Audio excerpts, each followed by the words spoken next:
so this is the inferior mesenteric.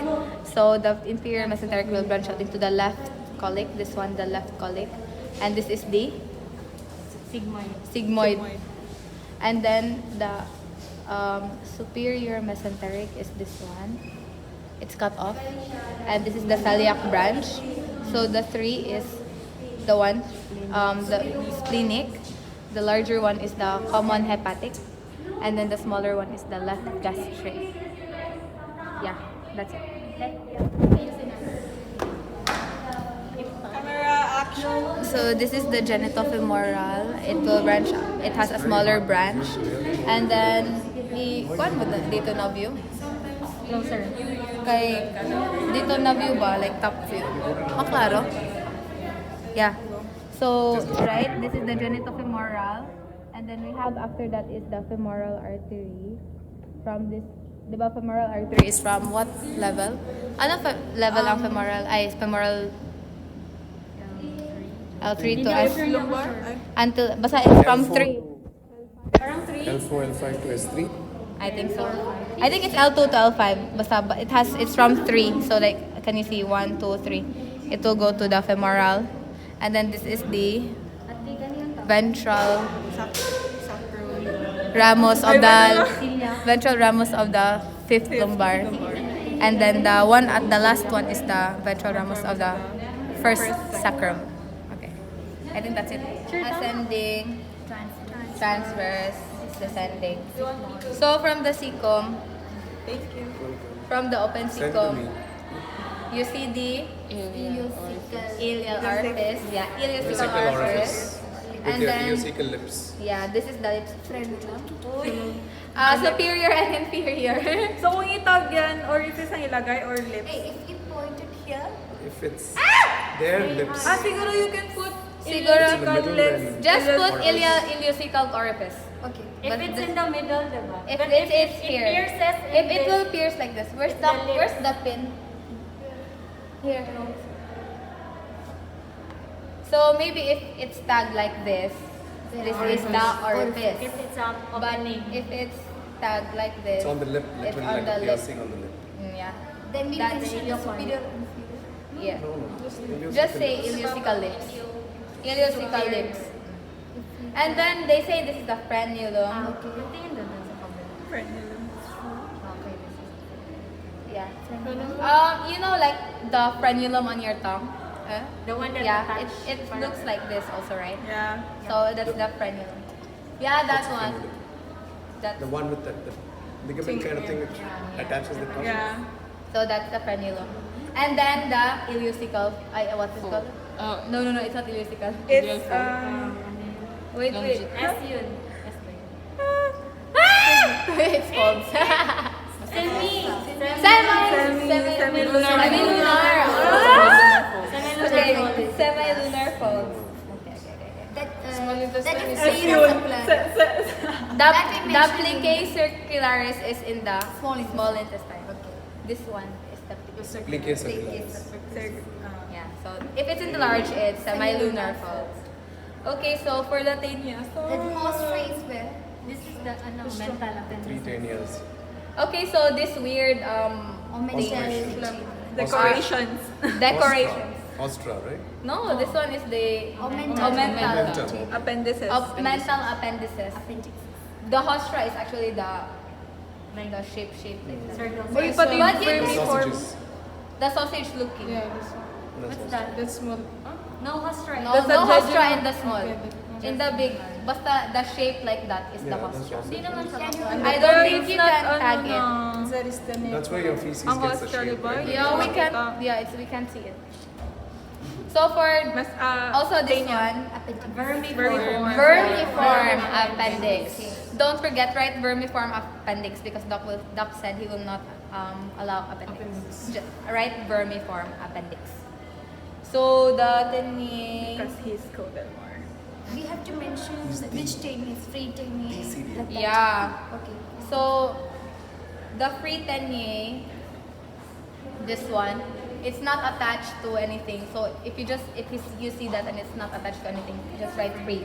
And right opposite that is the mesocolic. So where is it? It's here. Oh, it's here. Yeah. Here, mesocolic. Mesocolic because right attached to here, mesocolic. So if it's more clean here, it's the free tenye.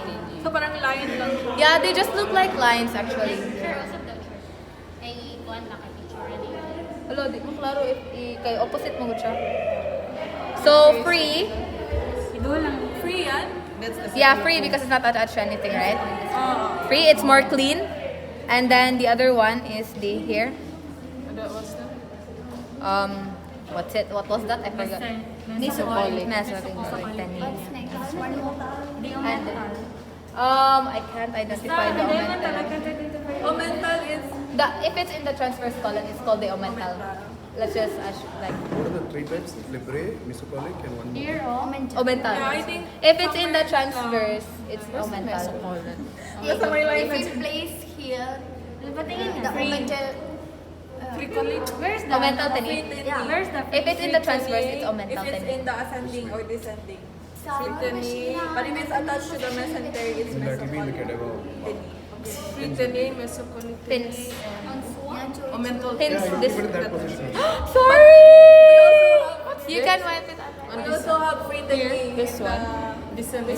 Mesentery Of the small of the small intestine. So, mesentery of the small intestines. So, quick comparison of the jejunum and ileum. Mesentery. Okay, so It like, looks like fat. yeah, it looks like fat. So, quick comparison, smaller ileum, bigger jejunum. Duodenum is here. Thicker, thinner. Jejunum, ileum. I think that's so. From the point of view of the spleen, we can identify spleen, pancreas. So from the point of view of the pancreas, at the neck, right, is the what is inferior mesenteric? Yeah, the inferior mesenteric, which is this one. Okay, It's artery or vein? just say vessel. Okay, okay. But this is the vein actually. And then from that, it will branch into the splenic and the superior. Again. So this is the SMV there. SMV, then it will branch into the splenic and the inferior mesenteric. So if you stretch this out, you can see more the layout of the branches of the inferior mesenteric. So from the inferior mesenteric, it will give off first the left colic vessels, and then the sigmoid and the rectosigmoid, and then the superior rectal. Yeah. Left colic, sigmoid, then rectosigmoid, superior rectal. Okay.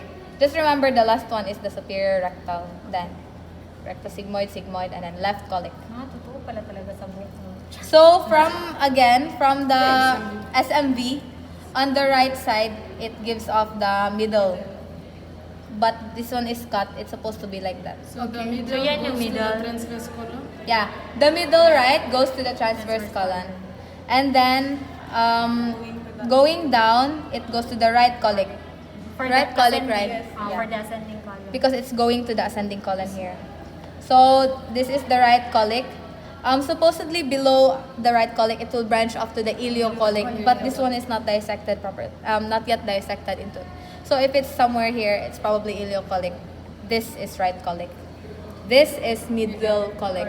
Okay. But this one is cut off. Okay. Just remember that the middle colic was cut off in this cadaver. So this one, middle colic, right colic, ileocolic, and then the SMV will just turn like that and verge anastomose with the ileocolic. Yeah. So if you follow this, if you follow the SMV, it will just turn this way and then anastomose with the ileocolic somewhere here, ileocolic like that.